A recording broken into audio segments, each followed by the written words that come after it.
گفتوگوێن پرس و باس و بابەتاکەین بە میوانداری زۆر بەڕێز کاک حاکم ئاسۆ محەممەد دادوەری پێشووی دادگای باڵای تاوانەکان کاک حاکم سڵاو لێبێ سلاویش لە تۆ بە خێراتی سەرچاو چاوت خۆش بێ زۆر سپاس بۆم دەرفەتەش لە خسمەتتان سپاس دەکەم سواز بە بەشداریکردنت ئەمە لە پێشتردا زۆر پێکەوە بەرنامەمان کردەوە باسمان لەوە کردوەکە بێ تاوانباران لە ساڵانی پێشوشدا هەمیشانی باسمان لەوە دەکرد کا بێ و تاوانبارانی کە دەستیان هەیە لە پرۆسەیەن فالدا یان بە شێوەیەک لە شێوەکان بەشدار بوونە لە پرۆسەکەدا دەستگیر بکرێن دادگایی بکرێن با سزای خۆیان بگەن خۆشبەختانە ئەجاجێکێک بوو لەوانە با لەوە دەست پێ بکەین ئەجاج چۆن دۆزرایەوە چۆن دەستگیر کرا با بچینەوە سەرەتای پرۆسەکە سەرەتا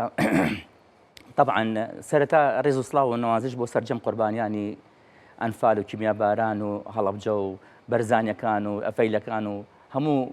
قوربانیانی گەلی کورد معلوم طبعا لە کەیسی ئەنفال کەیسە ئەسڵیەکەی کەوا 24/11/2007 قرارێک دەرکرا لە دادگای باڵای تاوانەکانی عێراق دادگای تاوانی دووهەم ئەم تاوانە کەوا بوو بە تاوانێکی جنۆسایت و دژە مرۆڤایەتی باش طبعا کە قرارەکەش دەرکرا لە ناوەڕۆکی قرارەکە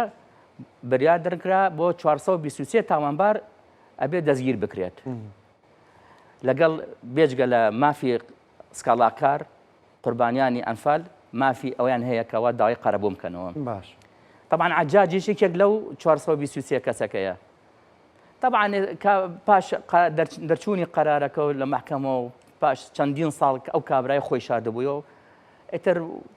دەرکەوت بۆ عالەمیش لەم ماوەی ئەخیر لە پار و پێرارکەوە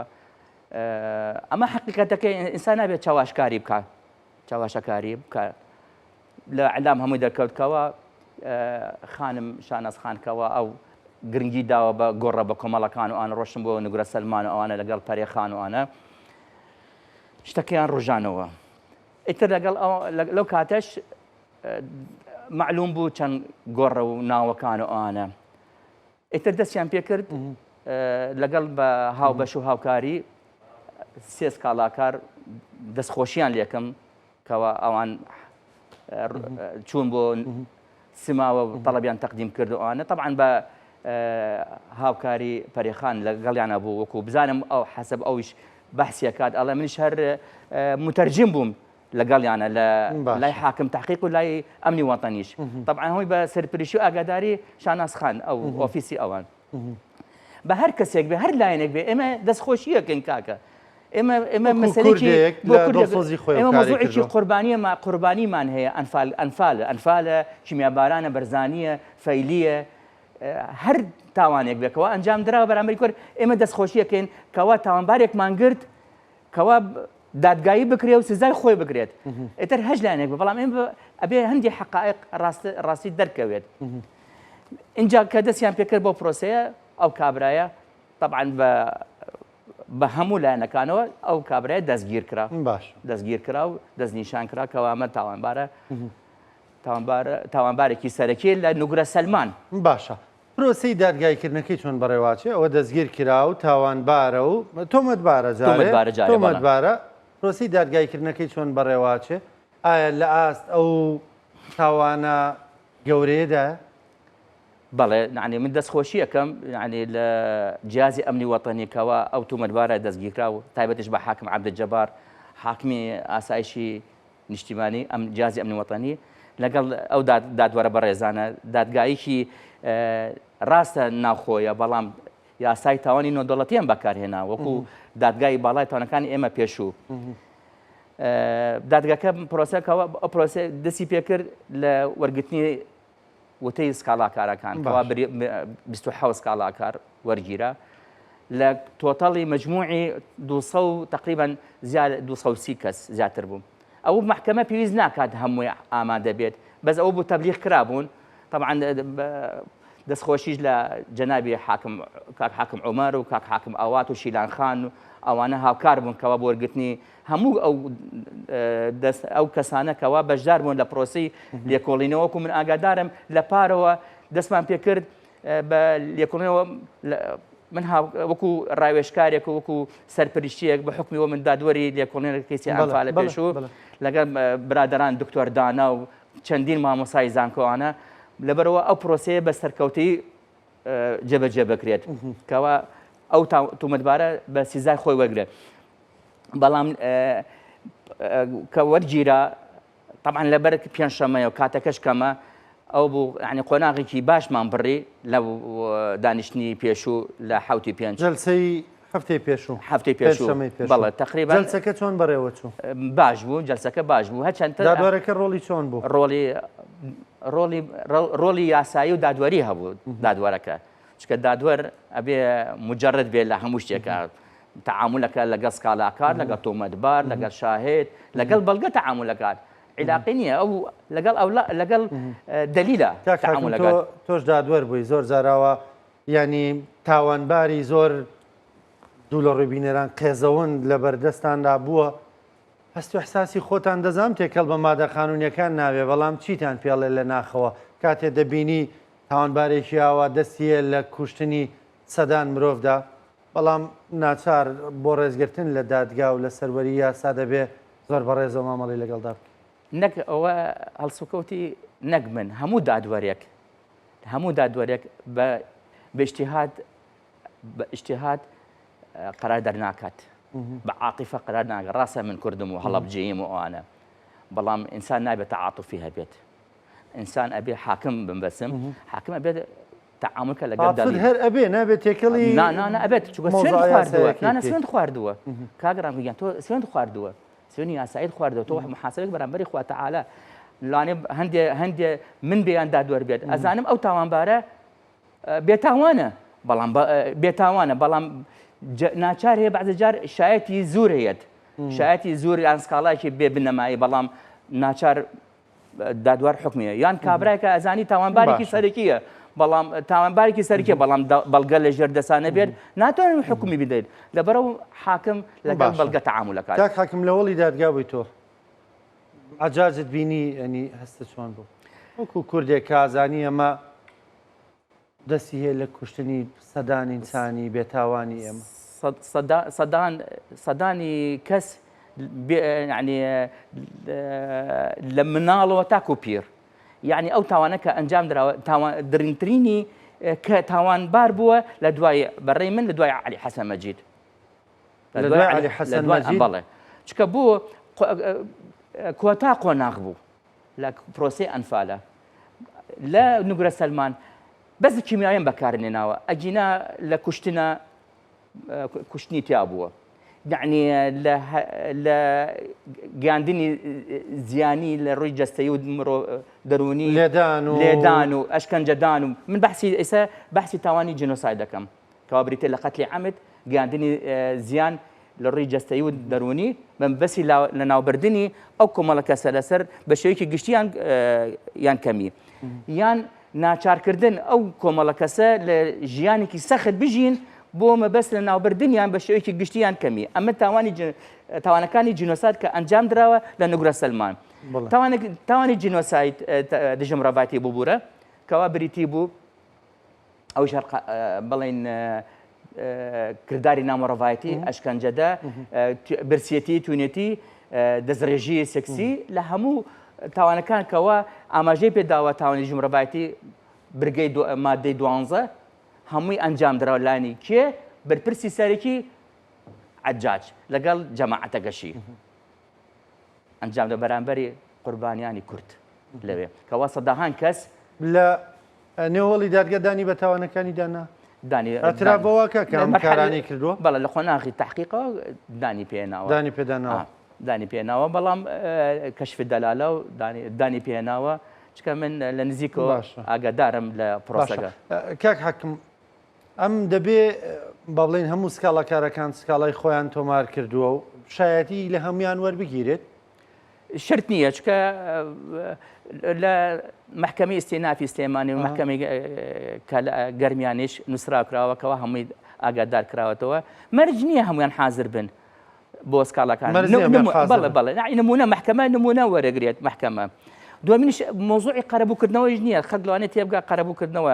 حەقی فوتێ یان سکاڵەکەی فوتێ نەخێر محکەمە ڕاستە لەم کەیسە یەکێک لە بەرگەکان قەرەبووایەتەوە ئێمە کەیسی ئەسلیمان هەیە کاگەڕانگویان کەیسی ئەسلیمان هەیەکەوە کەیسی ئەنفالە ئەمە بەشێکە لە کەیسی ئەنفال کەیسی عەجاج بەشێکە لە کەیسی ئەنفالی ئەسلی کەوا لە 24 خەڵەکان ینی با لە خیاڵی خۆیان داوالێکی نەدەنەوەی کە نەچواوێ و ئامادە نەبوو مافیە سووتێت مافی ئەفەوتێت لە قەرەبووکردنەوە مافیە فۆتێتەوەوانە نەخێر مافی هەر بێگومان پارێزراوە باشە بە بڕوای تۆ پەلە دەکرێت لە جێبەجێکردنی سزا بەسەر ئەجازدا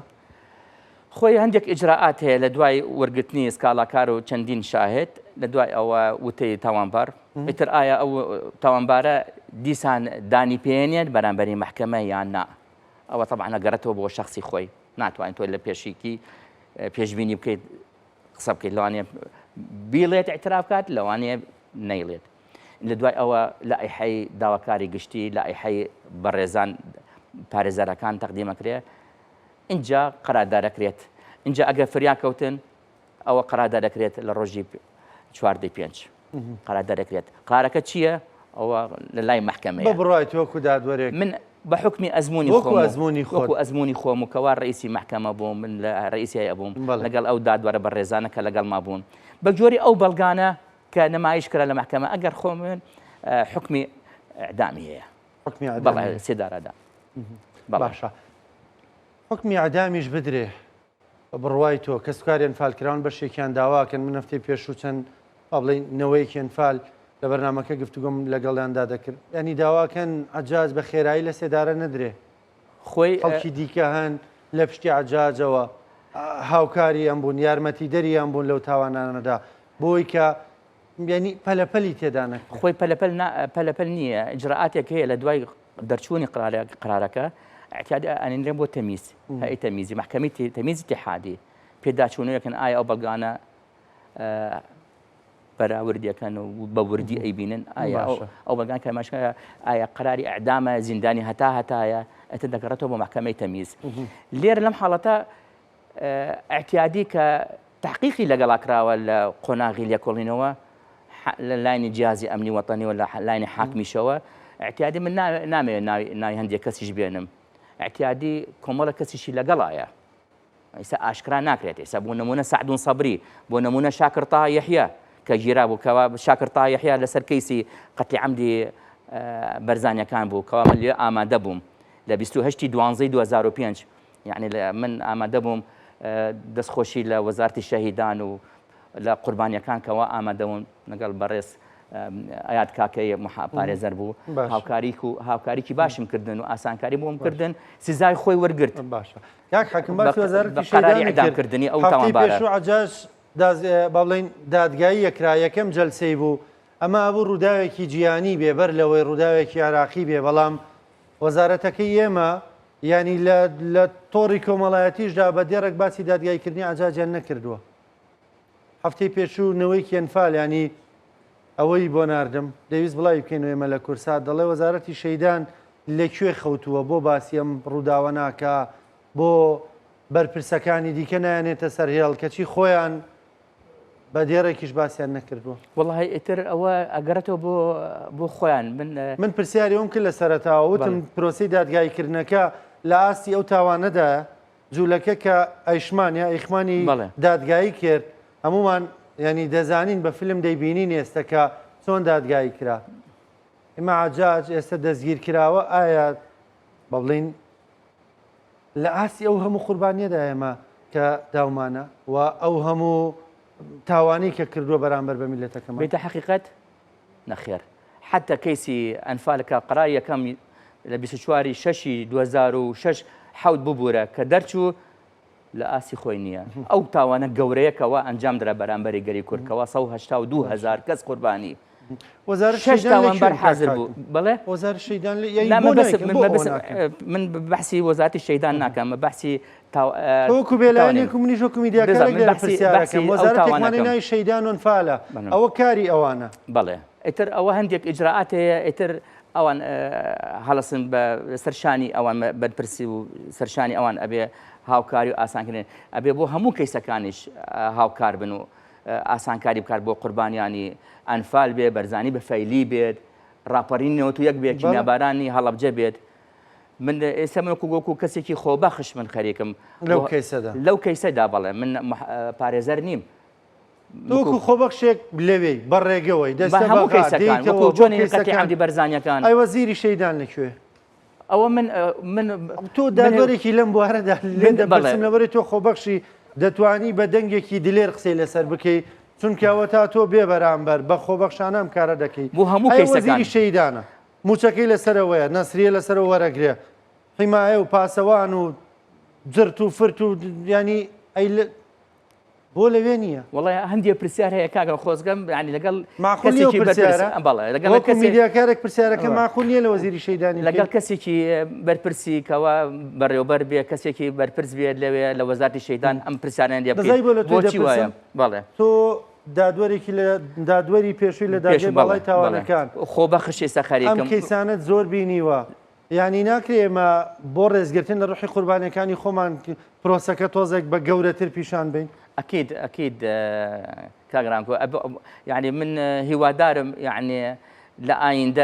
ئایندە نەک وەزارەتی شەیدان هەموو لایەنەکان هیوادارم ئاوای هاوکار بن بۆ دەستگیرکردنی تاوانبارەکانی تر وەکو عەجاج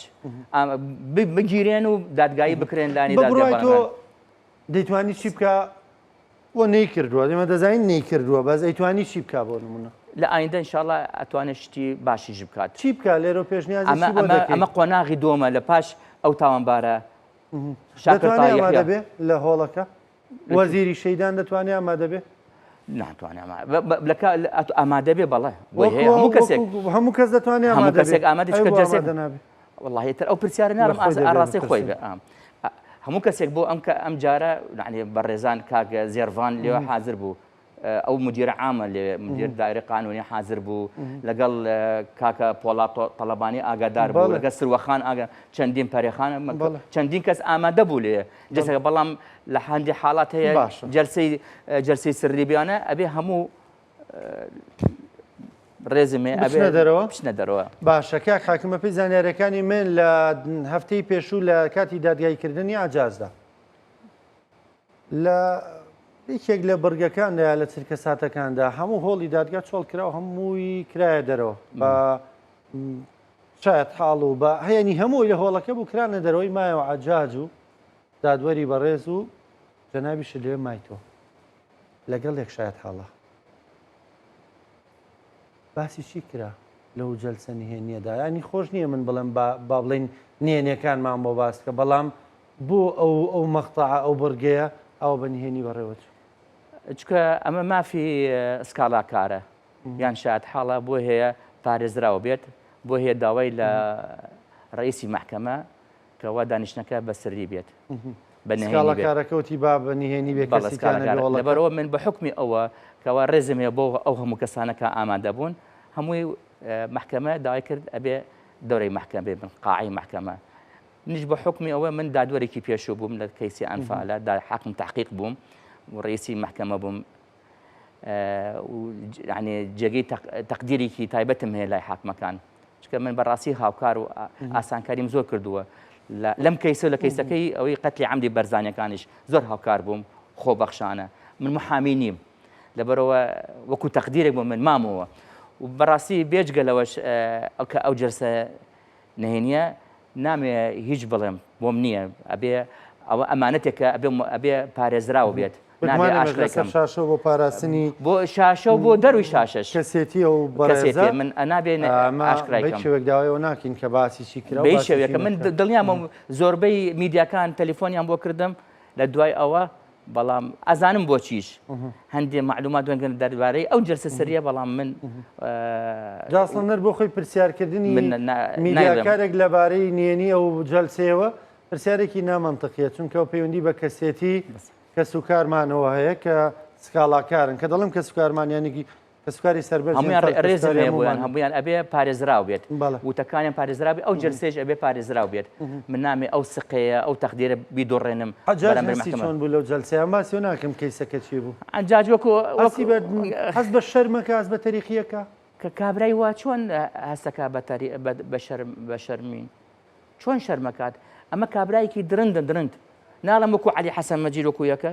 عەلی حەسەن مەجید لە جەلسەی 33 وتی ئەگەر ئێستا بێمە دەرەوە من هەر واجبی سەرشانی خۆم چیم کردووە لە پرۆسی ئەنفال هەر عینی شەکەمە بەرامبەری گەلی کورد تەسەورکە ئەمیش بە هەمان شێ بەڵام ئەوەنە زەلیل بوو بەڵام لەگەڵ ئەوشە چاوقایم بوو من يعني تەسەورەکەم ئەمی ژێروا چاو قایمە عجاجیش بە زەلیلی هەر ئەوەیە کە هێنایان سەریان داپۆشرا بوو هەر ئەوەیە کە سەریان سەری داپۆشرا بوو هێنایان بۆ ناو قاعی مەحکەمەکە ئەمە خۆشترین ساتە بۆ قوربانیانی گەلی ئەنفالەکان هەندێک لە کەسکاری سەربەز ئەنفالکراوان دەڵێن دەبوو لە هەرێمی کوردستان دادگای بکرای بۆ لە سلێمانی وەکو پارێزگای سلێمانی کە زۆرترین ئەنفالکراوی تێدا هەیە نابێت دادگای بکرێت لە هیچ شوێنێک ئللا بەغا چکە لە وەختی خۆیان لە پرۆسەی دادگاکردنی ئەنفال و هەڵابجەویستیان قوربانیان علی حەسەمەجی حتا جێبەجێکردنی ئەعدامەکەشی ویستیان بێنن بۆ هەرێمی کوردستان محکەمە ڕازی نەبوو نە محکەمەکەش دانیشتەکانی بکرێت لە هەرێم نە جێبەجێکردنی ئەعدامەکە هەر لە بەغا ئەکرێت لەبەرەوە محکەمەی دادگای باڵای توانەکە ماوە و ئینشاءڵڵا هەر دەمێنێت و بەردەوام ببێت لە پرۆسەی خۆی بۆ دادگاکردنی تاوانبارەکانی کەش کەوا سەداهان تاوانبارمان هەیە ئێستا لە دەرۆیە هیوادارم بگیرێن و دادگایش بکرێت وەکو دادوەرێک وەکو کەسێکی ئەزموندار لەم پرسەدا وەکو کەسێک کە ساڵانێکە خەمیەوەتە سەرای بەرنامەکە شاوتم زۆر زار لە بەرنامە کە پێک و بەرناممان کردەوە توتە ئەبێ ئەوانی دەستیان هەیە لە ئەنفالدا لە تاوانەکانی دیکەدا لە هەڵەبجەدا لە ئەنفالی بارزانیەکان فەیلیەکان ڕاپەڕێنی نەوتویەک ینی دەستگیر بکرێنەمانە ئێستاەوە خۆشببختانە یەکێک لەوانە دەستگیر کرا و ئەبێ خەڵکی دیکەش دەستگیر بکرێ یەکێک لەوانەیە ماژت پێکرێ یوەکو بێلایەنێک تۆ وتە شانازخان لە پشتی ئەم کەیسەوەیە جوڵاندنی ئەم کەیسەوەیە ینی پرۆسی دادگایکردنەکەوەیە چی پێ دەڵێ بۆ کەسێک وەکو کوردێک بەر لەوە هەر پۆستێکیە بێ وەکو کوردێک بۆ کارە هەستاوە من دەستخۆشی لێکەم و سواسی شانازخانەکەم و بۆ ئەو هەموو بەڕێزانشکەوە بەشدار بوون لەم پرۆسەیە لە تحقیق و لە دادگایەکردن و لە هەموو کەوا مەبەسمان ئێمە سەرکەوتنی ئەو کەیسە و ئەو تاوانبارە بە سزای عادلانە بگاتە سزای خۆی چەندە گرنگاوە احساسە نەتەوەیە پێش هەموو شتێک بێ پێش حزبایەتی لەو پۆست ئەو احساسی کە تەنها کوردبوونەوە کە تۆ بە دوای ڕووفاتی پیرۆزی ئەنفالکراواندا بگەڕێی بە دوایی تاوانباراندا بگەڕێی من بەش بە حاڵی خۆم بڵێنم داوە کە پاش خانشین کرام بڵێنم داوەکەوە من خزمەتکاری هەموو قوربانیانی گەلی کورد بەبێ جیاواز هەموو هەچی قوربانیەک هەیە ئایا شیعە بێت سنە بێت یەزیدی بێت مەسیحی بێت شەبەک بێت کاکایی بێت کورد بێت کیمەبارانی هەڵەبجە ئەنفال هەموو لەسەر ئاسی ناوخۆی سەر ئاسی نەدوڵەتە چیم پێ بکرێ بۆ ئەنجامدانی ئەو مەبەستە و بۆ مەبەستیش ئەو تاوانبارانە کەوا سزای خۆیان وەرگرن و بۆ ڕێگرتن لە ئایندە کەوا کورد تووشی تاوانێکی جۆنۆسایدی تر نەکرێت خۆبەخش کەوا من نامێ وەسفی خۆم دەستخۆشی لێکم کاک حاکمەوکاران مێک دوو خولەکمان بەنێ بابەتێکی گرنگەیە لەم ڕۆژانەدا هەندێک لە میدیا باسی دەکەن کاتێک کە بەرەزت دادوەری دادگای باڵای تاوانەکان بووی دوو کەس لە سەردەمی تۆدا کە هەردووکیان تاوانبارن ئازاد کراون بە ناوەکانی سادق سەبوڵڵا لەگەڵ مەحموود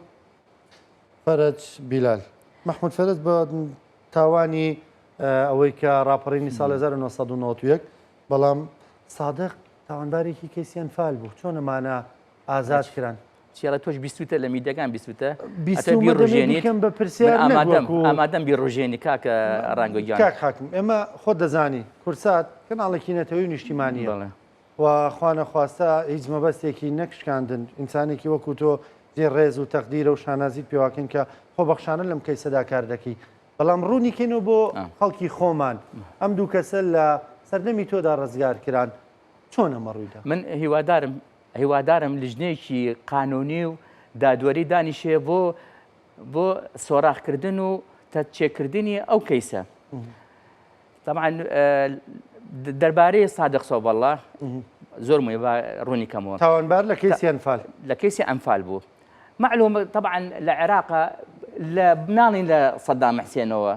قائدی عام لە دوای سەدام حسێن علی حەسەن مەجیدەوە وەزیر دیفاع ڕئیسەکان هاتاکو فەڕاشێک لە هەر وحدەیەکی عەسکەری نۆ شجاعی وەرگرتووە ئەمە لە بیخەر لایەکەوە ئینجاش کابرایەکە کە هێنایان بۆ محکەمە من ڕاستە ڕئیسی محکەمەم بەڵام بریتە لە 5 حاکم ئێمە کە بە وردی کەیسەکەمان بینی ئەم کابرایە ڕاستە لە سلێمان لە تاسلوجە لە وحدێکی سابت بوو لە وحدێکی سابت بوو نۆ شجاعێکی وەرگرت بەڵام من ئەو کەسە لەسەر ئەوە من سزای بدەم ناکرێت کاکە ینی دەتوێ بڵێ بێتاوان بوو بێتاوان بوو کاکە بە ئێمە بەکۆی دەنگ کۆی دەنگ 5 حاکم بووی دوانی سیانمان کورد بووین بە منەوە ڕاستە من ڕئیسی محکەمە بووم ڕئیسی هەیە بووم سیان کورد بوون سیان کورد بوون بۆتان ڕوون بۆیەوە کام کەسە بێتاوانە بێتاوانە بەڵێ ئەم بێتاوان بوو اینجا پاشان ڕەوانەی دادگای تەمیز کرا بەعسی بۆ نەتو شجاعی وەرگردووە بەڵام پەیوەندی بەم کەیسە کە من جۆم گرت لە حتى لە شاهد حاڵیش لە شاهد حاڵ کە لە پرۆسی ئەمفال ئێستا لە پرۆسی ئەمفال دیارە ئەم کابرا هەر لە وحدەکەی خۆی ماوە داوام کرد شاهد بێنن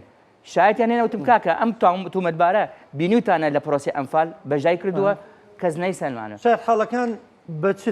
تۆمەتێک دییان و دەم تاوانبارە لە کەسیان فەرهێنایانە بەردەمیەوە ئەی چۆن هاتبوو بەردەم بەس لە مجرد ئەوەیە کە ناوی هاتبوو ناڵ کۆمەڵە هەزاران کەس ناوی هاتوونەوە شجاعە ئەی مەحموود فەرەج بیلال اینجا پێش ئەوەش کە قرارەکەی دەرکرا بۆ سادق سۆبەڵڵا ڕەوانی تەمیز کرا لە تەمیز 9 حاکمە من ئەگەر قرارەکەی ئێمە نەگمن قرارەکەی ئێمە چکە ئێمە هەیە بووین هەر 5مان ئەگەر هەڵێکی تیا بوو خەڵەتێکی قانونی یا دادوەری تیا بوو پەنسەند ناکرا کاکە لە تەمیزیش هەر لە تەمیزیش تەزیێکرا دوایی لە دوایەوە کاکەی جان ئەم تاوانبارە کە ئازاد کرا باشە کە ڕۆشتەوە بۆ ماڵەوە کاکە بەسیاری ئیچێک لە دادوارەکان بڕوات بە سیارە بە پاسکیل بە تیارە ئەی بەنەوەی علاقەم چییە من بە مۆزوعە پەیوەندی بە منۆ نییە لەم مۆزوعە تر ئازاد کرا کەسی دووەم محمود فەرەج بیلال کاکەی گیان من نمونەیەکی بەسیتە بۆێنم ئەحمەد بۆ نمونە تاوانبار ئەحمەد دوو کەیسی هەیە بۆ لەسەر دزین دەستگیر کراوە لەسەر کوشتن قەتل لە قەتل بەرامبەری محکەمە دادگای یەکرێت باشە بەرامبەری دادگا کە بێتاوان بوو ئازاد یەکەی بەڵام بەمەیەک لە یەک مەرج إطلاق صراحي فورا ما لم يكن موقوفا أو مطلوبا عن قضية أخرى كواتر قضية كتير هي اللي شو سدزيكي لا حاكم تحقيقها يعني محكمة كتير من أول محمد فرج بلال سر غازي فرميس كريش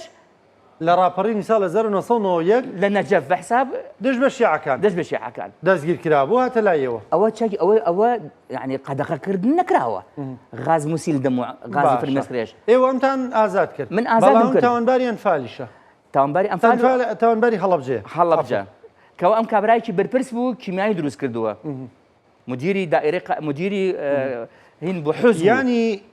سکاڵاکە کاتوتە لایەوە لەسەر ڕاپەڕینی ساڵ 1990 بە شیعەکان بووە ئێوە لەو کەیسیا ڕزگارتان کرۆستان تاوانبار نییە بەزم خۆی لە ئاساسەوە تاوانبار بووە کەیسی هەڵەبجەدا داواکردنی ئەمری گرتنیە لای حاکم تحقیق منو تا بەڵگەم هەیە کێ ئازادی کردەوە چ محقق عدلیەک محقق عدلیەک یعنی دەتوێ بڵێەوە سەلاحەتی ئەمە نییە ئەمە بیڵینەوە هەتا دەچێت بۆ قەزیی تریش لەوێ بێبەریبوونی یان تاوانباربوونی دەسەر بالضبط کاکناو جان کە محکەمە قاید کرد دەرمان کرد لە 6/6 2010 کە دەرکرا ئازاد کرا بە مەرجێک ما لەم یەکن موقوف ئەو مەطلوع کە کەیسەکەی پاش ئەوە کاکناو زۆر گرنگە من ئەوە تا بەڵگەم هەیە حتى جەنابی سەرۆک کاک مەسعود سەرۆکی هەرێمی پێشوو ڕێزوسڵاوم هەیە بۆی لەگەڵ مامجەرات خوا عافویکە بە ڕەحمەت بێ من دەستخۆشیان لێکردوم بۆ بێلایەن و بە بەجۆری پیشەیی ئیشم کردەوە لەو دادگایە اینجا لە وەختی خۆیان تەشکیلیان کرد داوای تەشکیلی لژنەی تحقیقی کرد بۆ محمود فەرەج بیلال خۆزگەم تەشکیل بکرایە لەبەر بیسەلمێنم کێ بەڕلای کردەوە و کێ مطالعی نووسیوە نەک حاکم ئاسەوە دەستخۆش کاک حاکم لەم ڕۆژانەدا مۆزوعاتەوە بەرباز وەک میدیایەکی نیشتیمانی و نەتەوەی بەدەر لە حیمای حیزبی و ئەو بابەتانە حەزم کردم قەزەیەکی مێژوویە ڕەنگە تا هەتای هەر باز بکرێ لەم بەرنامەیەدا ینی حەقیقەتی کەیسەکە وەکو خۆی باز بکەین نەزاری خۆتەوە سپاس دەکەم سپاس بە بەشداریکردن سپاس بۆ ئێوەش بەخێراتی سەرچاو